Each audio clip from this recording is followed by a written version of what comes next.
So I am going to fill you with gas. I haven't got that far yet, but we'll put some fuel in it, make sure you're good. When you get in the car, you're going to have this Jaguar touchscreen here. You got nav, media, and phone. And all you're going to do when you get in the car is tap the phone, and then you're going to go into your phone and search Jaguar F-Pace under your Bluetooth settings. Once you do that in pair, it's going to come up with a code here. You hit pair, code on your phone, hit pair, and then it will ask things like, do you want contacts saved in the yes, no, whatever you think. Down here, your bottom buttons are your home key, which is your three main screens. If you want to go somewhere, you can simply hit the search bar on the navigation part, and it will take you to the search screen where you can type in the whole address, whatever it may be.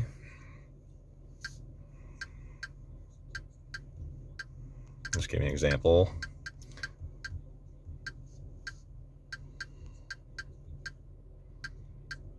And then hit the green and it'll start searching.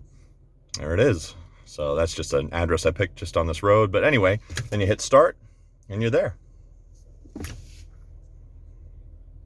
Pretty cool.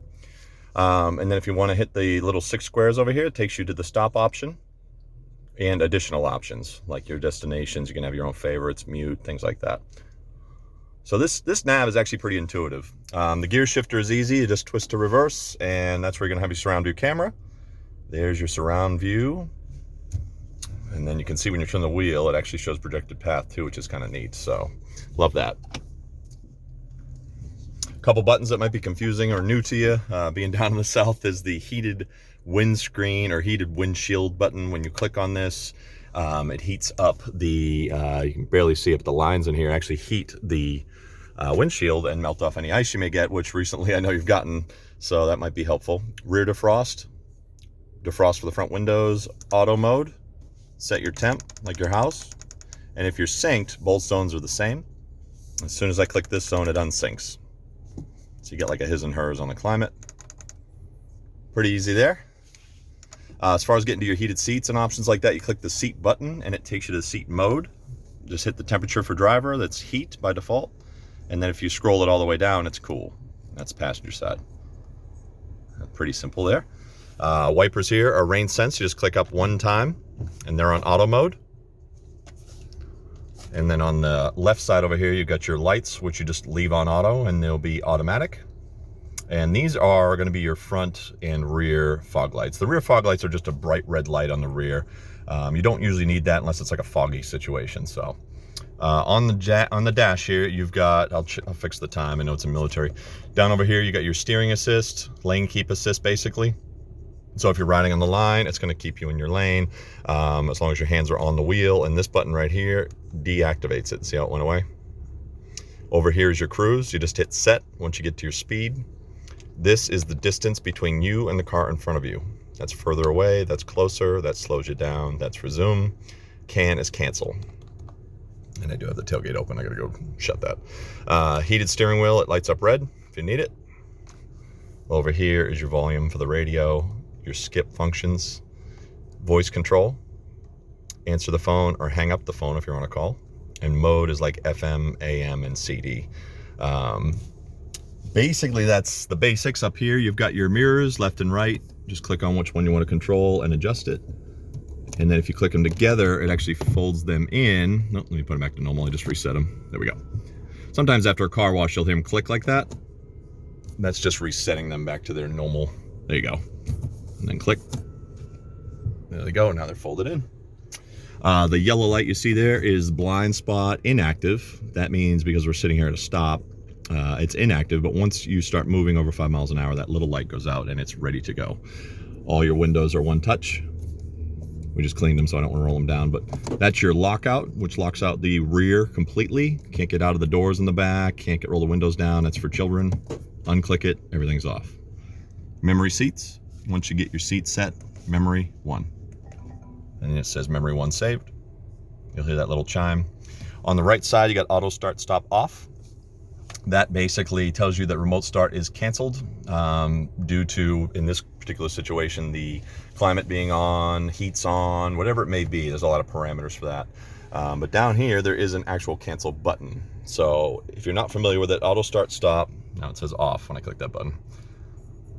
Auto start stop is designed to save you fuel by shutting the engine off when you're in traffic or you're in a situation where, you know, you're idling. And it will just turn the motor off and then turn it back on as it needs to, or when you let your foot off the brake, obviously, so you can get to the gas pedal. And that's how that works. Over on the right is your tilt and telescope. This moves the steering wheel in and out and up and down. Sorry, tough to tell on camera here, but you see that. And then as far as if you want to get into settings, music is here down on the bottom. They're always highlighted, or you can hit the home key and you got your media right here. It's the same thing as pushing this. Now your channels are here. Volume is here. That's your power. And then star is a favorite. That means I like that channel and I want to save it. And then once you get all your favorites saved, you just hit favorites and they'll all be sitting right there. And if you don't like something, you just uncheck it. If you hit the home key and you go back to media, in the top left corner, that's your source. Satellite radio, or if you had a CD in the CD player, it would actually say CD. If you had your phone paired, it'll say Bluetooth audio, or I think it actually says your cell phone name, and you click on that and then you can play off your phone. So that's an option as well. Home key, 3 screens again. Slide to the right. This is where you're going to find your Apple CarPlay or Android Auto, depending which one you use. And in order to use that, you just have to plug in. Sorry, it's upside down. Right here. Either one of these. When you plug in, you're just going to use that Apple cord, and Apple cord or the Android cord, whatever one you're using to plug in your phone, will charge it, and then it will say, would you like to use CarPlay? And you say yes, and you give it permission on your phone, and it will pull your Apple screen right up here, and you have the ability to use Siri. She will read you text messages. You can reply on voice. It basically makes it so it's completely hands-free, whereas when you're just running off the regular phone on Bluetooth, you are limited on functionality. You're not getting messages read to you. You're not getting Siri. You're not getting the ability to use the CarPlay stuff. So I love the plug-in. I love the CarPlay. I think if you plug that in, it'll make life a little easier for you with either Android or iPhone. It doesn't matter. Valet mode just locks the screen out. You make your own code up like a hotel safe. 1, 2, 3, 4. Then enter it 1, 2, 3, 4 twice, and it will lock the screen out. So if you're valeting the car and you're giving the valet the key, he can't get in the screen. To get back in, you just tap the screen and put your code in. Back to settings. If you want to change things, the settings is display theme, all settings, audio settings, bass, treble, things like that. Most of the stuff you may not need because it's preset to all the safety stuff, but that is exactly where you would find that. And then this is the self-parking mode. The self-parking mode is where I tell customers to try it on their own in a parking lot where there's nobody around. That way you can test it out. If you push this button right here, it activates on your screen and asks you how would you like to park, and it defaults to parallel. So like if you're downtown, it will look for a spot right here, and it will beep, obviously while you're in drive and you're driving by the parking spot, it'll beep once you drive by the parking spot, and then it will give you instructions on the screen of what to do. Now it does self-steer, but you do have to use your brake because you're modulating the brake and the throttle still. So you're still driving, it's just helping you steer assist into that spot. So all you have to do is follow the directions on the screen. That's why I definitely recommend trying that in a quiet environment on your own. So that way you're not under pressure while you got somebody behind you. This is park sensors off because when you put them on, like I put it in reverse, it automatically turns the light on and will let me know the park sensors are on, and it'll start to beep front, rear, wherever the signal is. It also has cross traffic detection, so if something's coming from the other side, it'll start to beep as well. So pretty cool. So that's the basics. Start stop is here. So to turn it off, you push the off, this will go down. These are just driving modes, so you can change. It's normal, sport, or dynamic, and then you got an eco and a snow mode, and they're controlled with these arrows, and that's just how you like to drive it. Slide in here, you've got your cup holders, e-brake, which is automatic. You can actually see it's on now when I turned it off. It says park, and then as soon as you put it in gear with the gear selector, it will turn it off automatically, so you really don't need that. This guy is your all surface control. That is if you were like stuck in the sand or in the mud, or it basically helps assist you when you're stuck.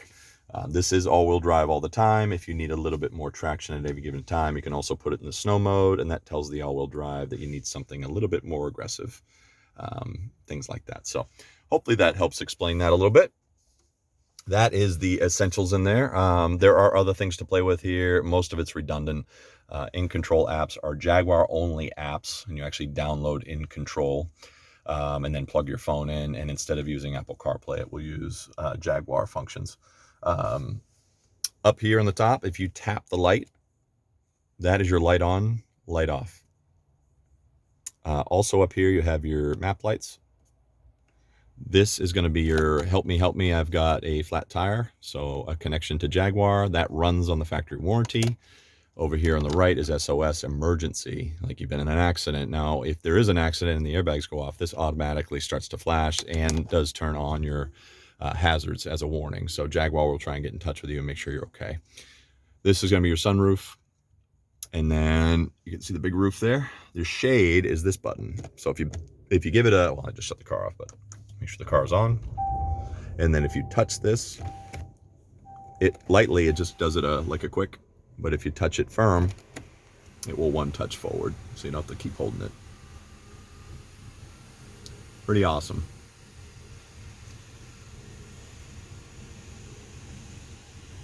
There you go.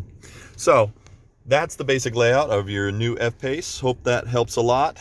This is beautiful. It does have 380 horsepower, which is a lot, so you'll feel the peppiness for sure. It does take premium fuel, and you'll notice it arrows over to the right to remind you the tank is on the right. I will make sure it has a full tank of fuel. In fact, I'm getting ready to run down and go do it now. And then I'm gonna pull it in the showroom so it stays nice and clean until your transport gets here. To program, one last thing, the garage door mirror, it's this button here. And if you push it, sorry for the camera, it blinks yellow. When you hold your remote while it's blinking yellow, it'll actually blink green. And then that means it's programmed and you're good to go. Just push that number 1. Hopefully the garage will work. Sometimes they are code jumping, and we'll talk about that on a separate phone call if that's the case. What else was I going to show you? I guess that's really the big stuff there. Let's see. On the seats, you have your leg extension here. See that seat moves forward or back on the bottom right here? This is the squeezer, which squeezes the sides here. So where you're sitting in here, you can push down and it will kind of hug you. Lumbar, bottom of the seat, back of the seat. So pretty straightforward. Up here, you can open the tailgate from here. Your low speed limiter, your gauges, how dim, if you want to dim the gauges. I don't really think you need that too much with the digital gauges, but they're there if you need it. And that is your F-Pace here in the tailgate area. Once again, when the car is off, you can kick here. Just go straight in and out, and the tailgate will click open.